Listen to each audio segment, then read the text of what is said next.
It's time for Energy Insights, where you get an inside view and a local perspective of all the oil and gas progress going on in the Mid-Ohio Valley. This program is brought to you by the Southeastern Ohio Oil and Gas Association and can be heard every Saturday on WMOA AM 1490 and FM 101.3, JAW's Classic Country FM 100.9, and ESPN AM 630 and FM 92.9. Here's Johnny Wharf, your local host. Energy Insights on a Saturday morning. Johnny Wharf along with Bruce Tague. He is the executive director of Ohio Natural Energy Institute. And man, it's been a little while since we talked. Yeah. So maybe you can update me on the biz and what you're getting into mostly. Yeah. So thanks for having me, John. It's good seeing you again. Yeah, it's been since last year, I think, the last meeting that Suka had here. A couple things that we've had going on. One of the biggest things is we've partnered with the OVAC, and it's a STEM application. It's a game for high school kids. But of course, right? What other way to bring them in, but on the phone and with the game. Yeah, I like it. Yeah. So the way it works is each student has a certain amount of time to answer as many STEM-related questions as they can. And there's a scoreboard, like back when you and I were kids. You went in the arcade and you had to, you put your initials up there. Well, it keeps track of all that. And the Ohio Natural Energy Foundation, which is our foundation side, which does scholarships, we're going to award the highest scoring student with a $1,500 scholarship. We're also going to give the school that has the highest percentage of students participating will get a $1,500 grant for any of their STEM programs. Maybe it's a computer or something STEM related. So we're really excited about that. The OVAC was very excited as well. We're only doing the Ohio schools now. This is I'm looking at it almost like a pilot program just to see, are kids going to be interested in this? We know they love their phones. We know they're on their phones all the time. So we're really excited, and that just rolled out. And Mandolin and Sean and our group, all the schools that we go to, they're introducing the app, and we'll have some data at some point and maybe get a chance to get that to you.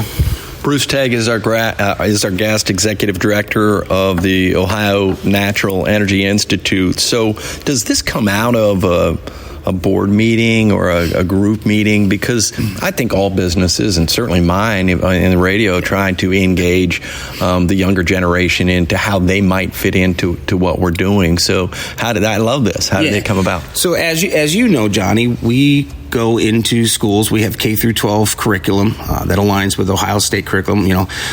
How did the oil and gas get here, millions of years ago? How do we get it out of the ground? What do we use it for? And so that's our mission. We teach teachers and we teach kids about the oil and gas industry. And as an organization, we're always trying to think of new, improved, if you will, or different ways to reach children. And so a mutual friend, the OVAC reached out to a mutual friend.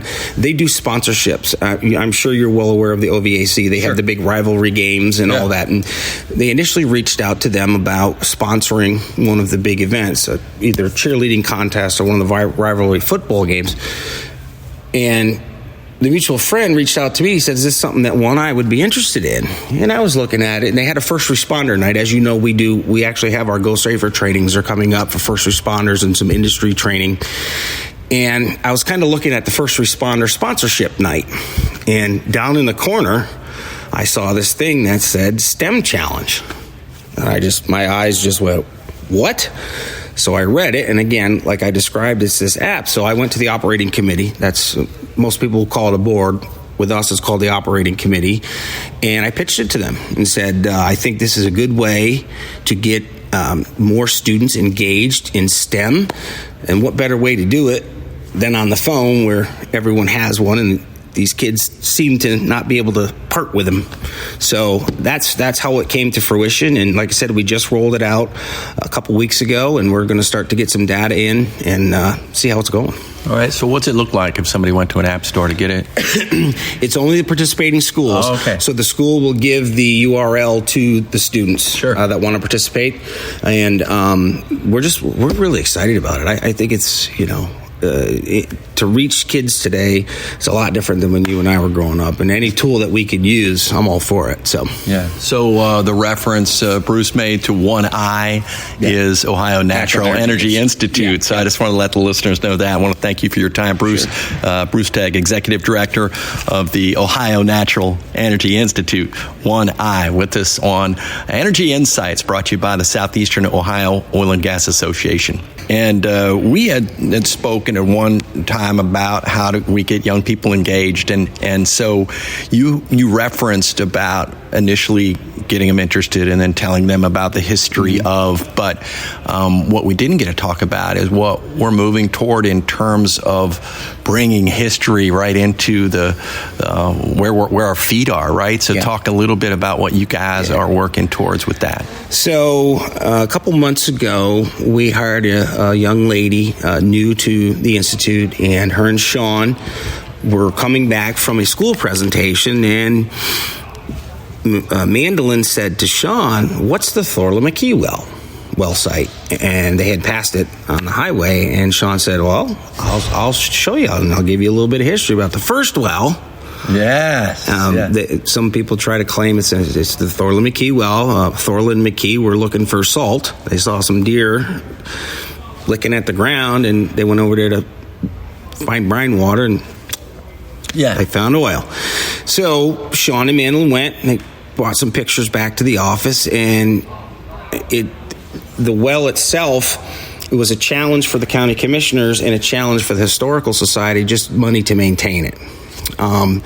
And so one of the things that happened when I first started at the Ohio Natural Energy Institute was I was looking for something that we could do as a group. A lot of companies or nonprofits like we are, they'll do Habitat for Humanity, they'll adopt a highway, and in my head, I saw these pictures and I said, I think I know what could be our baby, if you will. Sure. So I reached out to the Historical Society and the county commissioners and said, we'd like to restore as historically, perfect as possible, the Thorla McKee well, and they were just ecstatic. So we met with my operating committee, and we allocated some money to fix. We put a new fence up. We poured a new concrete pad. We sandblasted all of the implements that are done. There's some old drill bits and stuff. And where are we specifically? This is Noble County. No, I thought I knew that. In Caldwell. Actually, I believe they just passed something, whatever. They're going to move the Woody Hayes cabin. Yeah, I heard that too. It's going to be right near there. So we're looking to boost the signage, and we're just really trying to get people to understand the history of oil and gas, particularly here in the state of Ohio.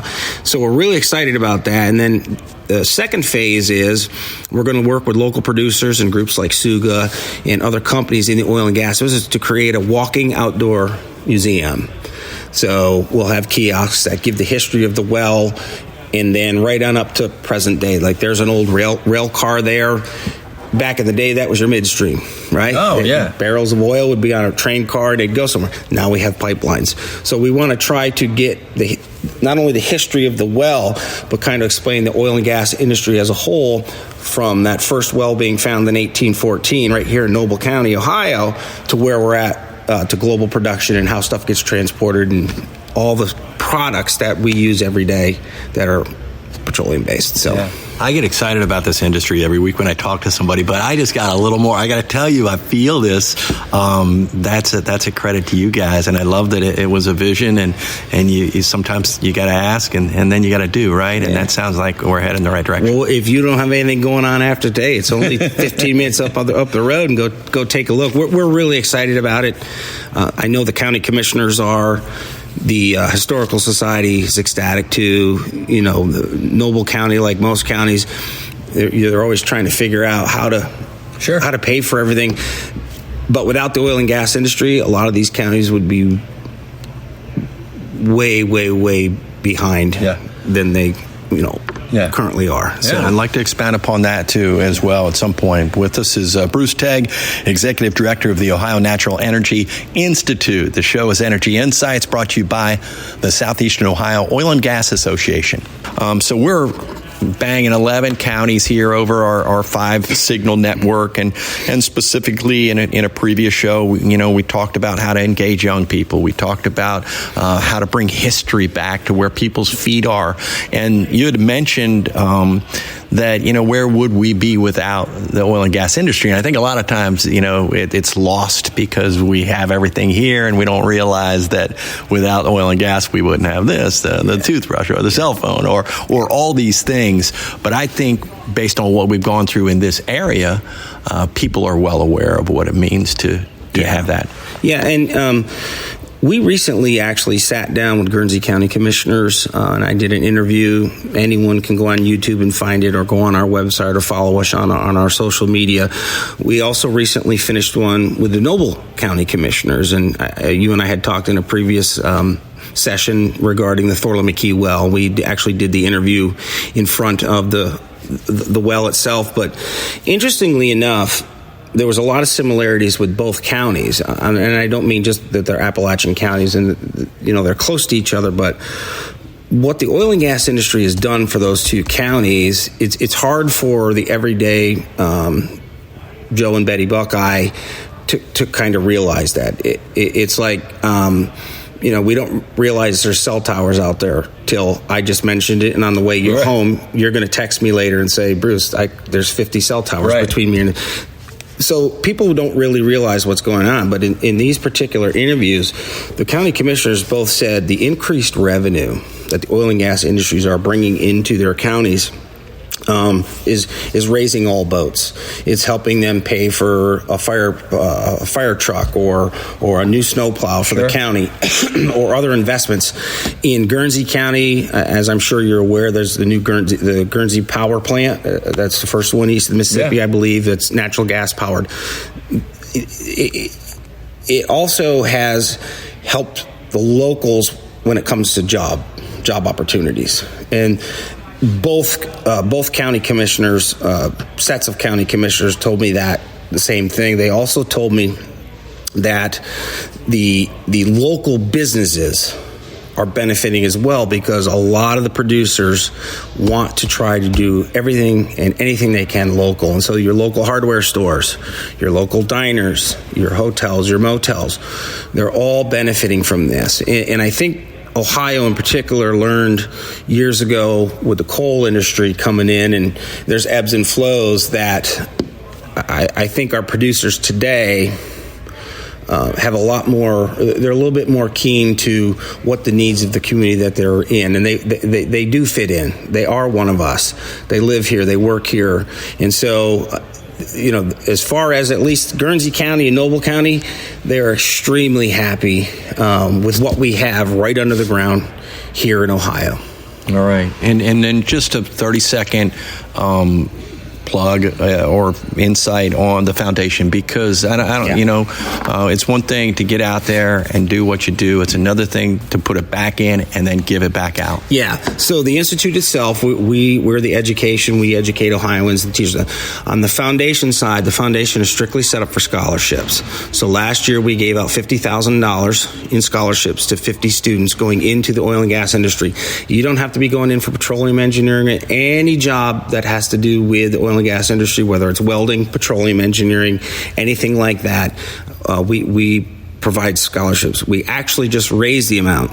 So beginning in January, anyone that has a student, a high school senior that's or even has their first year of college under their belt, you can go to our website and apply. We've raised it to $1,500, and like you said, we raise the money. We have two events. We have a scholarship breakfast where we actually have the students receive their money, and we have folks that sponsor that. Then we also started last year Bowling for Scholar Dollars, and we do it during the when UGA has their annual meeting, and we do it down in Columbus, and we get companies that put a team together, and they donate however many pins their team knocks down. They give us $1, and so we raised about $15,000 with that last year. That's 10 scholarships. So that's good stuff. And as always, appreciate your time, and thanks for being with us. All right, thanks, Johnny. All right, Ohio Natural Energy Institute. Bruce Tague is the Executive Director, and the show is Energy Insights, brought to you by the Southeastern Ohio Oil and Gas Association. Thank you for listening to Energy Insights, brought to you by the Southeastern Ohio Oil and Gas Association. Tune in every Saturday morning on WMOA Local Radio, JAWS Country, and ESPN as Johnny Wharf brings you a local and inside perspective on the oil and gas industry right here in the Mid-Ohio Valley.